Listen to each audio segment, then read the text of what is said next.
Bonjour, je suis Eric, un gourmet tout comme vous, ni plus ni moins. On va profiter de l'approche des fêtes pour travailler quelques produits que vous serez content, très content, je pense, de retrouver sur votre table. Et puis vous pourrez surtout dire, c'est moi qui l'ai fait. Alors, à l'approche de Noël, on a prévu 2 recettes. On va commencer par des ballotines de foie gras. Ce sont des ballotines qui sont travaillées tout simplement avec très peu d'ingrédients. On aura du sel, sel bleu de Perse, du poivre, poivre de Timut. Ces 2 ingrédients associés au foie gras, on fera des ballotines et on les cuira de 2 façons différentes. Une première façon que tout le monde pourra réaliser, c'est une cuisson vapeur avec un couscoussier ou n'importe quel autre panier. Et on fera une cuisson un peu plus évoluée pour ceux qui ont matériel. Ce sera une cuisson sous vide au thermoplongeur. La deuxième technique, évidemment, a des avantages par rapport à la première, c'est qu'on aura un résultat beaucoup plus stable, une garantie de régularité dans le résultat. En vapeur, on arrive pratiquement au même résultat, mais il faut travailler beaucoup plus soigneusement pour éviter justement toute introduction d'eau dans la ballotine. Voilà, puis je vous propose qu'on commence. Pour faire un foie gras, il faut des foie gras. Donc ce sont des foie gras crus, évidemment, puisqu'on va les travailler nous-mêmes. On va vous donner des proportions pour faire votre foie gras. Un petit foie gras pour commencer, on va vous donner des proportions pour faire un foie gras de 450 grammes. Ça permet de faire 2 petites ballotines. Ici, aujourd'hui, on a 3 foie gras de 550 grammes. Ça va nous permettre de faire 6 très belles ballotines. Le choix du foie. Le foie au niveau visuel, l'aspect le plus important, c'est qu'on n'ait pas de traces de sang. Ça veut dire que la bête n'a pas été maltraitée, elle a été préparée dans des conditions correctes par des gens qui savent le faire.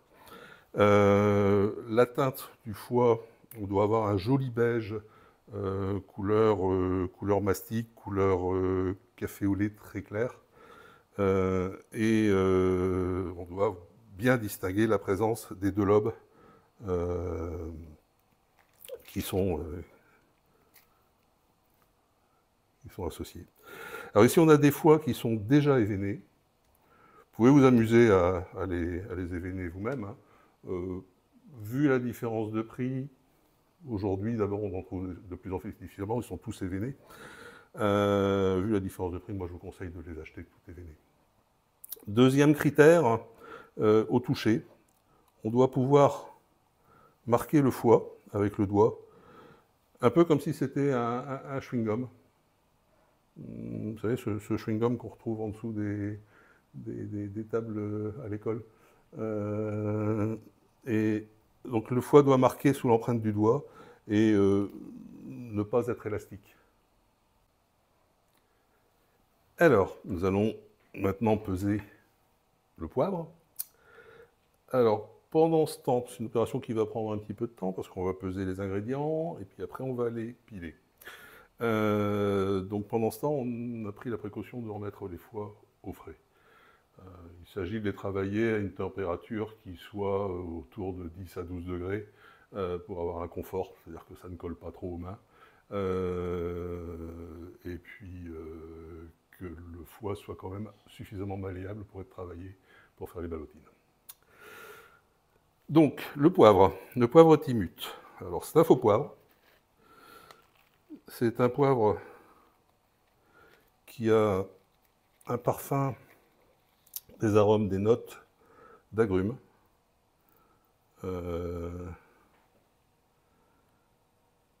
Et qui, dans le foie gras, va apporter une saveur incomparable. Vous, pour le foie de 450 grammes, vous aurez besoin de 2 grammes de poivre Timut et 4 grammes de sel. Alors le sel, bon, on va quand même en parler un peu maintenant. C'est un sel qui est cristallisé, c'est pas une fleur de sel, c'est un sel qui est cristallisé, assez résistant sous la dent. Donc c'est pour ça que sur les cristaux, on va quand même l'épiler un petit peu. Mais c'est un sel qui conserve une texture après cuisson qu'on va retrouver dans la bouche avec un petit croquant et un côté pas trop salé. Qui plus est, c'est un sel bleu, donc ça porte une jolie couleur, c'est une couleur qu'on rencontre peu en cuisine. Alors, moi ici, pour mon kilo 7 de foie, j'ai besoin de 8 grammes de poivre. 2 pour 450 grammes, je répète. Alors, vous aurez besoin d'une balance assez précise. Hein. On va piler. Alors, je commence par piler le poivre, parce qu'il présente plus de résistance que le sel. J'ajouterai le sel dans un second temps.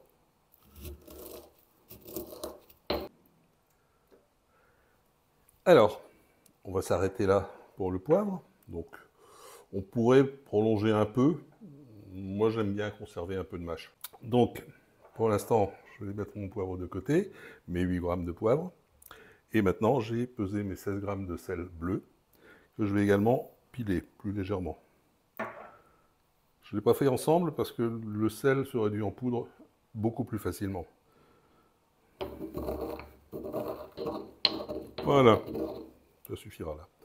Et je vais remettre, ça on aura une texture homogène. Bien, donc nous avons ressorti les foies du frigo. Et maintenant, on va vérifier un peu le travail qui a déjà été fait et le parfaire. Alors, vous voyez, je ne m'encombre pas, hein, ce sont des ballotines qu'on va faire, hein, c'est pas des belles tranches de foie gras brûlé. Donc, il faut vous décomplexer vis-à-vis du foie gras. C'est le premier réflexe. Ça se travaille très simplement. Il ne faut pas hésiter. Voilà. Et moi, je vais aller rechercher toutes les petites peaux qui peuvent encore subsister. Et surtout, les traces de sang éventuelles.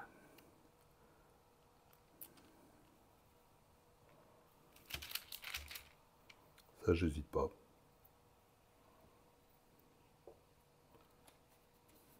J'enlève. Là également. Alors, je pense que on a pas mal travaillé. Donc vous voyez, sur les 3 foie gras entiers, on en retrouve toujours. Sur les 3 foie gras entiers, on a enlevé cette quantité-là. Le travail avait été très bien fait. Donc ça, on va tout de suite évacuer. Hein, c'est pas la peine de le retrouver dans les ballotines, ça serait ballot. Et puis on va pouvoir procéder à l'assaisonnement. Alors, donc j'ai réparti les 3 foie gras sur 2 plans. Ici, on avait d'abord, préalablement, découpé des feuilles de papier sulfurisé qui vont nous servir à la fabrication des ballotines. Du papier sulfurisé pour former la première couche des ballotines. Moi, j'aime pas du tout le contact du film alimentaire, du plastique, directement au contact de l'aliment. Donc j'utilise ce produit-là. L'avantage, alors l'inconvénient c'est que c'est un petit peu plus difficile à travailler. L'avantage c'est que c'est beaucoup plus facile à enlever quand vous aurez terminé le travail. Donc ici, on va procéder à l'assaisonnement. On va répartir uniformément la totalité des épices. Allez, c'est parti. Donc là, j'ai réparti à peu près la moitié de ma quantité totale. Et puis j'en garde un peu parce que de l'autre côté, on n'en a pas pour l'instant. Et là, on va commencer à reconstituer les ballotines.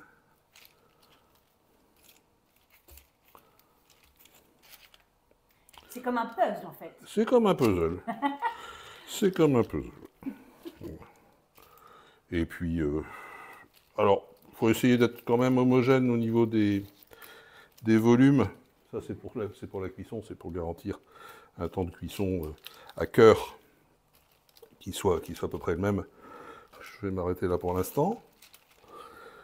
On va procéder de la même façon pour la deuxième planche. Bien. Donc, nos 6 ballotines sont à peu près reconstituées.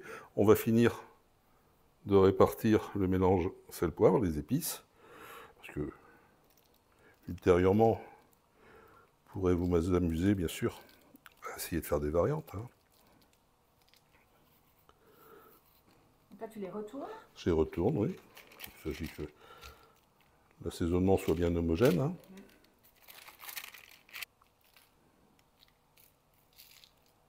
Alors,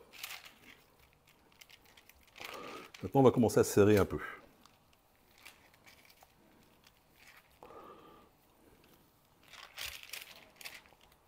Donc, je masse même, pour bien répartir les épices. Vous formez presque une quenelle. Oui, oui, c'est ça, c'est une quenelle. Et puis une fois qu'elles seront enveloppées, on va les serrer, on va les serrer, on va les serrer. Donc la technique du sous-vidage à ce niveau-là, ça aide énormément. Parce que même si vous laissez quelques bulles d'air échapper à votre vigilance, le sous-vidage va faire le travail à votre place. D'où l'intérêt de bien maîtriser la température du produit. Hein, s'il est trop froid, il reste cassant. Vous n'arrivez pas à le former. S'il est trop chaud, trop tiède, ça va coller aux doigts, ça va être gluant, ça va être désagréable à travailler. Puis vous n'arriverez pas à maintenir la forme.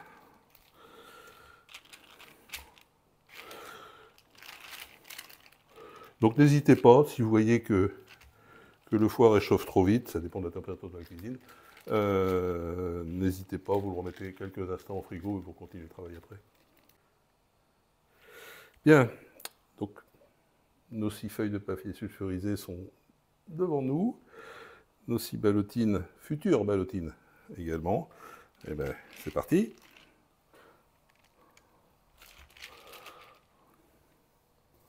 Bien, donc maintenant il s'agit de les serrer un peu. Alors, je vais commencer, vous savez comme les paquets cadeaux là, je fais un premier pli, et ça, au moment de l'enlever, vous serez hyper content. Voilà. Et là maintenant on y va, on serre. On serre, on serre, on serre. On n'hésite pas.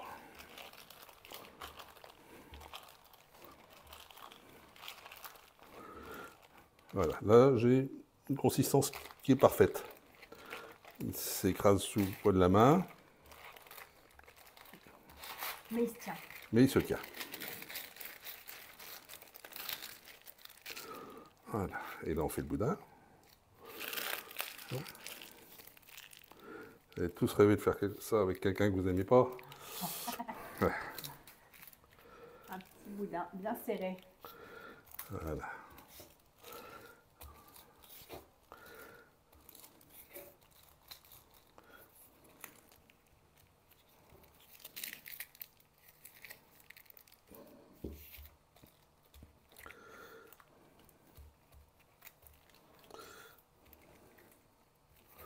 Donc, ici. Alors, mon sou pour la partie la plus passionnante. Mais elle est essentielle.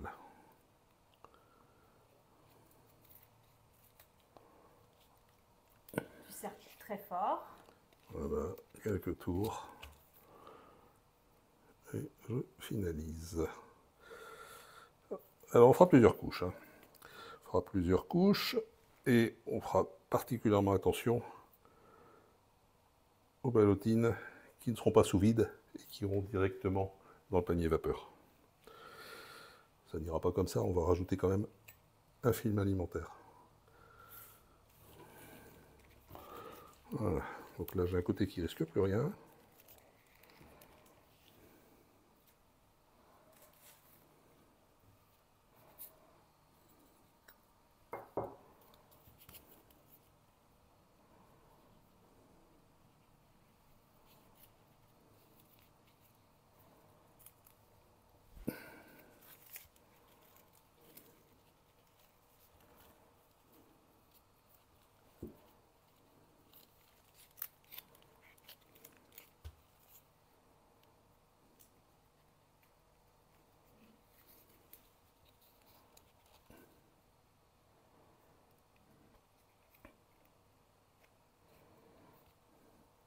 Bien.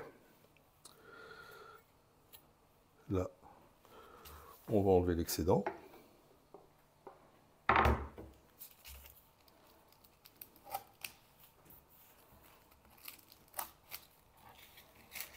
Et puis, on va enchaîner sur celle-ci. En général, je les prépare tout en série. Mais là, on va terminer celle-ci avec le film alimentaire. Alors, on est enveloppé dans le papier alimentaire. Et maintenant, on va assurer une étanchéité pour la cuisson. Donc, pour ce faire, on utilise du film étirable, tout le monde connaît. Et on va mettre 2 couches pour les ballotines qui iront dans le panier vapeur. C'est le même procédé.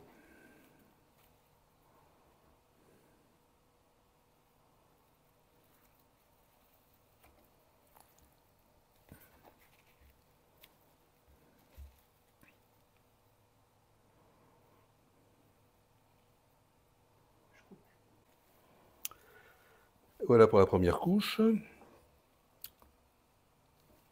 Même punition, on enlève l'excédent.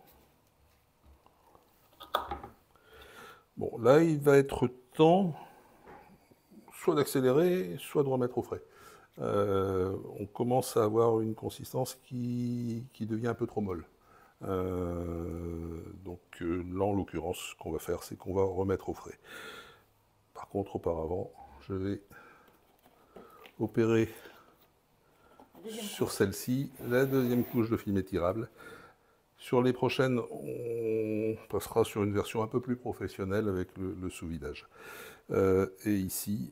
Tu vas remettre au frais parce que pour la cuisson, ça a son importance? Oui, il faut que la ballotine soit un peu plus ferme que ça à la cuisson. Qu'on retrouve à peu près la consistance qu'on avait quand on avait sorti la première fois le foie gras du frigo. D'accord. Bien. Et là, je vais rabattre. Et je vais refaire un tour. Voilà.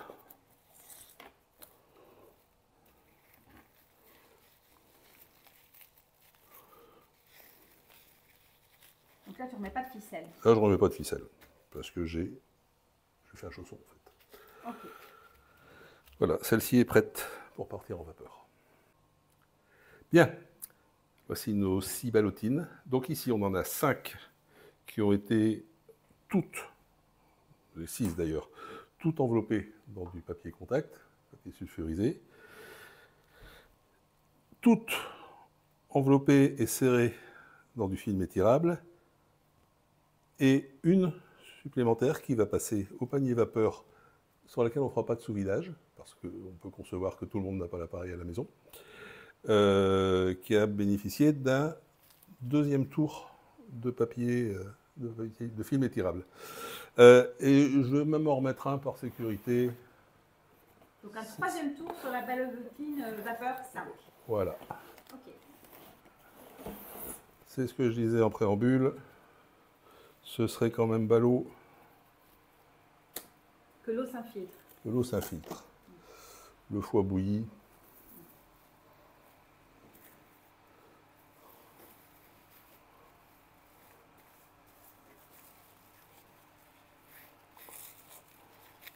Voilà. Okay. Ici, on a la 6e ou la première, enfin une ballotine qui va partir directement au panier vapeur. Les 5 qui restent, on va les mettre sous vide. Et là, on a quand même la sécurité qui va jouer avec nous. Le sous-vidage qui va améliorer le serrage encore de notre ballotine.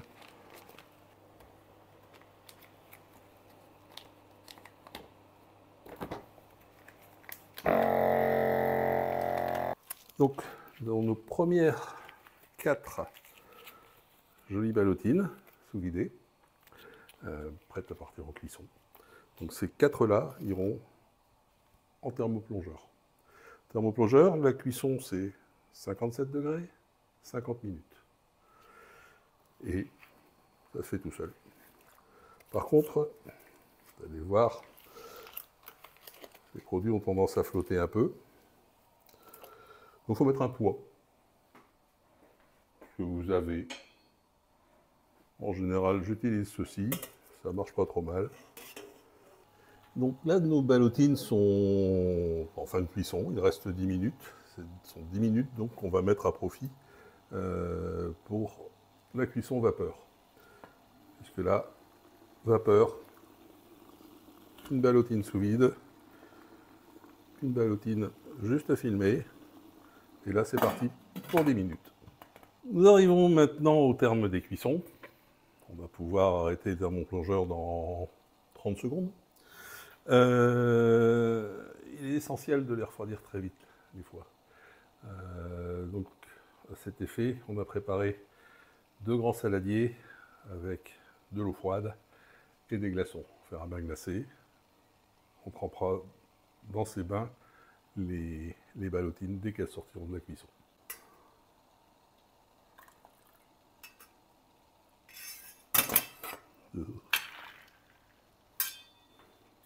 Et donc maintenant, au terme des 10 minutes de cuisson vapeur,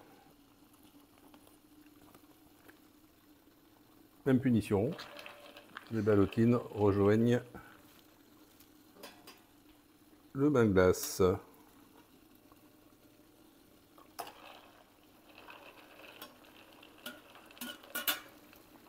Désormais, nous allons attendre 10 minutes, un quart d'heure, que le bain de glace fasse son effet, que la graisse recommence à figer.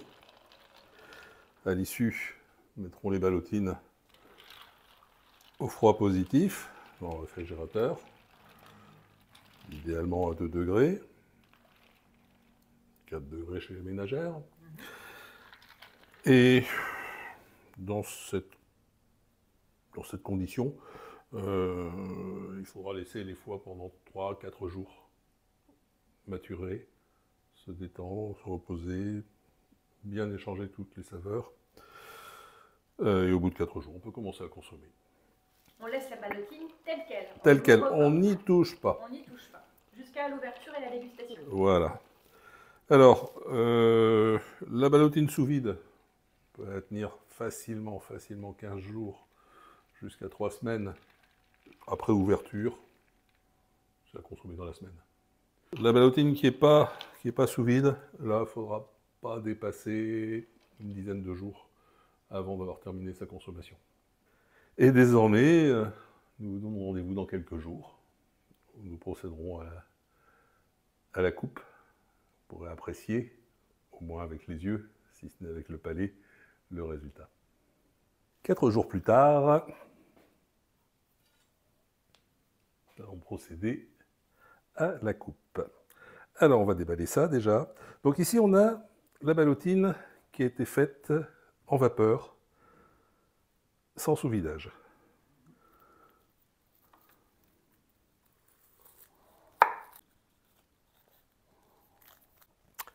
Bien, voici donc la première des 3 ballotines qu'on va entamer ce matin.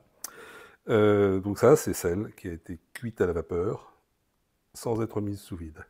On va procéder à une coupe par le centre.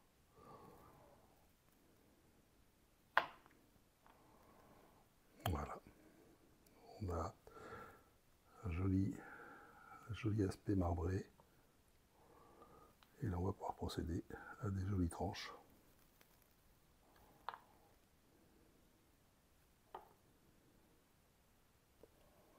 Bon appétit! Bien, nous allons maintenant procéder à l'ouverture de la ballotine qui a également été cuite à la vapeur, mais qui a bénéficié d'une poche sous vide. On doit arriver au même résultat. Le seul vrai intérêt de la poche sous vide, c'est qu'on est certain que la ballotine aura été bien serrée sur elle-même et que on n'aura pas eu de présence d'eau, ce qui n'a pas été le cas sur la première, mais qu'on n'aura pas eu d'eau qui puisse infiltrer. Donc la deuxième ballotine est maintenant déballée.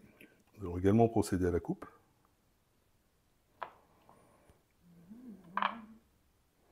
Voilà, donc là, on peut percevoir un aspect un peu plus serré. Et donc maintenant, on va procéder à l'ouverture de la dernière ballotine. C'est celle que je réalise, moi, pas au quotidien, hein, mais plusieurs fois par an. Donc ça, c'est sous vide, thermoplongeur. On est sur une version qui est pratiquement professionnelle. Et bien maintenant, il ne reste plus qu'à procéder à la coupe. Alors, on doit avoir quelque chose, voilà. Voyez, le couteau entre beaucoup de fessiers. Moi, je le sens sous la coupe. Hein. On a quelque chose qui est beaucoup plus moelleux. On est tout aussi bien formé. Tout aussi bon, mais plus moelleux. Plus moelleux, et forcément, on a des paramètres qui sont beaucoup plus serrés. Donc, à l'arrivée, on a une garantie de résultat identique à chaque fois. À la vapeur, ma foi, une minute de plus, une minute de moins, le couscoussier est différent d'un autre. Voilà, on peut avoir quelques petites différences. Là, on est forcément toujours sur le même résultat répétitif à 100%. Et bon appétit.